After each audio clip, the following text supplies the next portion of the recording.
ہم سے الجھ گئے تو زمانے میں جیو گے کیسے؟ ہم تو وہ ہیں جو ظلم کی ہر دیوار گرا دیتے ہیں، ہم تو وہ ہیں جو ظلم کی ہر دیوار گرا دیتے ہیں۔ صدر علی وقار 6 ستمبر 1965۔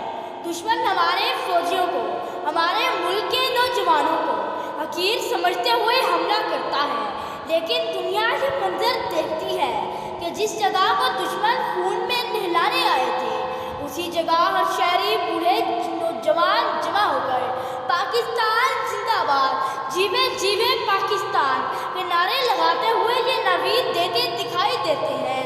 خون دل دے کے نکھاریں گے رخے برگے گلاب، ہم نے گلشن کے تحفظ کی قسم کھائی ہے۔ صدر علی وقار: ہاں، ہم نے گلشن کے تحفظ کی قسم کھائی ہے کہ میں میجر عزیز شہید بن کر شام 6 بجے جم خانہ میں چائے پینے والوں کے دعوے کو زمینبوس کرتا ہوں۔ ہاں، میں نے گلشن کے تحفظ کی قسم کھائی ہے کہ میں راشد مینار بن کر دشمن کے طیارے کا رخ موڑ دیتا ہوں۔ ہاں، میں نے گلشن کے تحفظ کی قسم کھائی ہے کہ میں ایم عالم بن کر 1 منٹ میں دشمن کے 5 طیاروں کو تباہ کر ڈالتا ہوں۔ ہاں، میں نے گلشن کے تحفظ کی قسم کھائی ہے کہ جب دشمن اس گلشن کے پھولوں کو کچل دینے کی کوشش کرتا ہے نا، تو میں طاہرہ قاضی بن کر اس دشمن کو للکارتا ہوں: ارے گولی بچوں پر کیا چلاتے ہو، مجھ پر چلاؤ۔